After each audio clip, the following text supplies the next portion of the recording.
Praise lord. దేవాతి దేవునికి వందనాలు.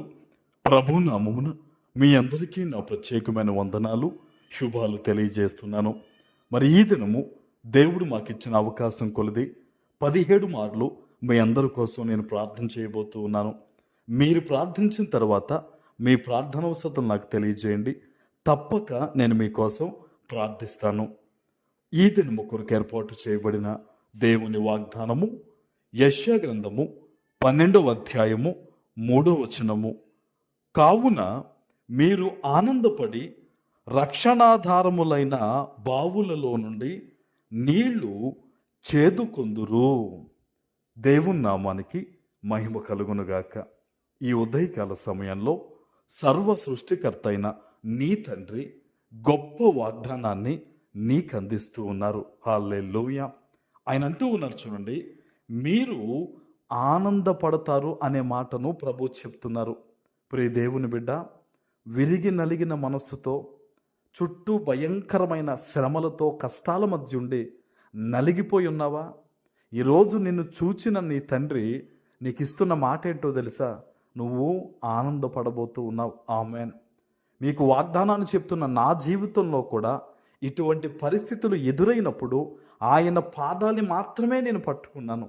దేవుడు అద్భుతమైన రీతిలో మాకు ఆనందాన్ని కలగజేశారు.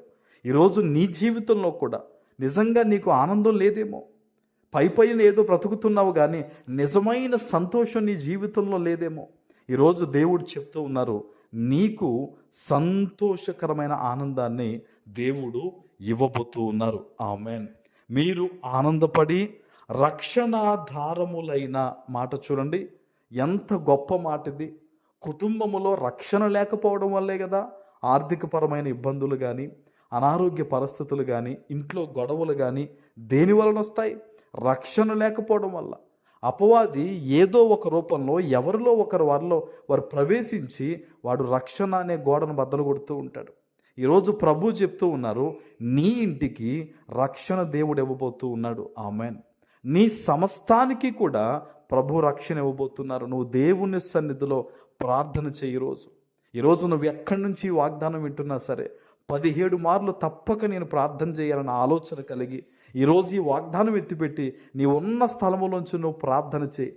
ఏ రక్షణ ఆ గోడలని అపవాది పగలగొట్టాడో నీ జీవితంలో మరలా దేవుడు ఆ రక్షణ అనే కోటను అన్ని విధాలుగా అందరి చుట్టూ కట్టి గొప్ప సమృద్ధి నీ జీవితంలో ఆయన నిలువ చేయబోతూ ఉన్నాడు. ఆమేన్.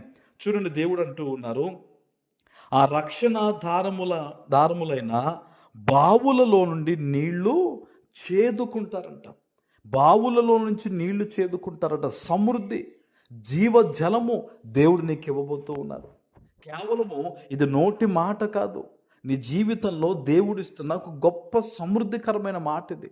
నీ బాధలకు, నీ ఇబ్బందులకు, నీ శ్రమలకు దేవుడు ఒక గొప్ప సమృద్ధిని ఇవ్వబోతూ ఉన్నాడు.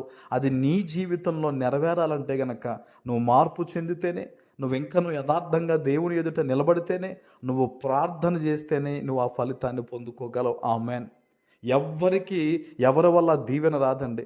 ప్రతి ఒక్కరము దేవుని సన్నిధిలో యథార్థంగా జీవించాల్సిందే, ఆయన మీద విశ్వాసాన్ని కనపరచాల్సిందే, ఆయన తట్టు తిరగాల్సిందే. ఈరోజు ఎక్కడి నుంచి వాగ్దానాన్ని వింటూ ఉన్నావో గొప్ప సమృద్ధి అనేది నువ్వు పొందుకోబోతున్నావు. అనేక మంది ఎదుట దేవుడు నిన్ను ఆశీర్వదించబోతూ ఉన్నారు. ఆమేన్. ప్రార్థన చేసుకుందాం. పరిశుద్ధుడా, ప్రేమ కలిగిన తండ్రి, మీకు వందనాలు. ఈ ఉదయకాల సమయంలో మీరిచ్చిన గొప్ప వాగ్దానము ప్రతి బిడ్డ జీవితంలో నెరవేర్చి స్థిరపరచమని యేసు నామమున ప్రార్థిస్తున్నాను తండ్రి. ఆమేన్.